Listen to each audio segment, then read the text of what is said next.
Hello students, we are going to discuss the relation between torque and moment of inertia or the relation between torque and angular acceleration. टा और alpha के बीच में relation या टा और आई के बीच में रिलेशन सेम टॉपिक होगा. आई am supposing a body composed of so many particles of masses m1 m2 mn at respective distances r1 r2 rn from the axis of rotation. An external torque is applied so that it produces alpha angular acceleration in the body. एक torque हमने apply किया है, external torque टा. इसकी वजह से इसमें alpha angular acceleration produce हो रहा है. तो अल्फा एंगुलर एक्सेलरेशन प्रोड्यूस हो रहा है तो पहले पार्टिकल का भी अल्फा होगा, इसका भी अल्फा होगा, इसका भी अल्फा होगा, लेकिन इसके लीनियर एक्सेलरेशंस अलग अलग होंगे. इनके जो लीनियर एक्सेलरेशंस होंगे वो अलग अलग होंगे. पहले तो हम ये देखें कि ये जो टा लगेगा, हम एज्यूम कर रहे हैं कि पहले पार्टिकल पे टा 1, सेकेंड पे टा 2 nth पार्टिकल पे टा n टॉर्क लग रहा है.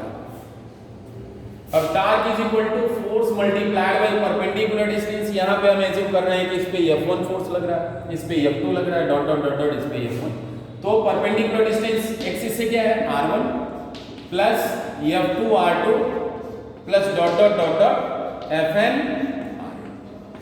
ये ऐसे हम लिख सकते हैं.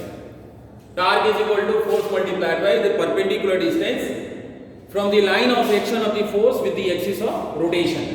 और फोर्स इज इक्वल टू आपको पता है mass into acceleration, m1a1 r1 plus m2 a2 r2. Linear accelerations अलग होंगे, इसलिए अलग होंगे. तो a इज इक्वल टू होता है r अल्फा. अल्फा तो सबका सेम है, लेकिन डिस्टेंसेस जो है एक्सिस ऑफ रोटेशन से वेरी कर रही है. तो जब डिस्टेंसेस अलग अलग हैं, इसलिए एंगुलर एक्सेलरेशंस क्या होंगे, सबके अलग अलग. प्लस ऐसे लिख सकते हैं. This is equal to m1 a is equal to होता है r अल्फा. तो पहले पार्टिकल के लिए हो जाएगा r1 alpha multiplied by r1, दूसरे के लिए हो जाएगा r2 alpha multiplied by r2 plus for nth particle ये हो जाएगा m1 r1 square alpha plus m2 r2 square alpha plus mn rn square. इसको हम क्या कर सकते हैं, इसको लिखेंगे m1 r1 square plus m2 r2 square plus mn rn square whole multiplied by alpha. ये वैल्यू किसकी है, torque. And what is this, इसको हम लिखेंगे summation mi ri square whole multiplied by alpha. Summation mi ri square whole multiplied by alpha. What is this, this is the moment of inertia of the body about this axis of rotation, means ta is equal to I.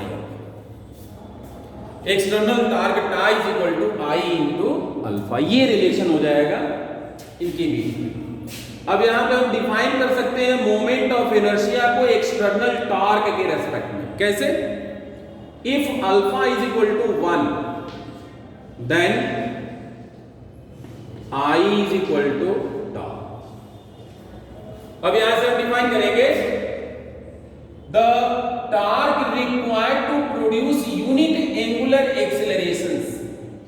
The torque required to produce unit angular acceleration in the body about the given axis is equal to moment of inertia of the same body about the same axis.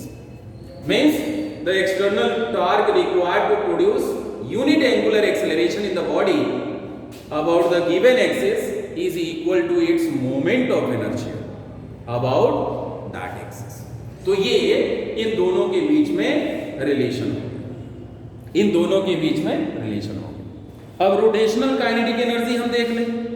जैसे body वहां पे motion translational motion होता था, तो translational kinetic energy वहां पे होती. ठीक इसी तरह से जब बॉडी रोटेट करेगी तो यहां भी तो मोशन हो रहा है. Energy due to rotation is called rotational kinetic energy. Rotational kinetic energy. Rotational kinetic energy. हम यहाँ ये एज्यूम कर रहे हैं, I am supposing a body is rotating with uniform angular velocity omega.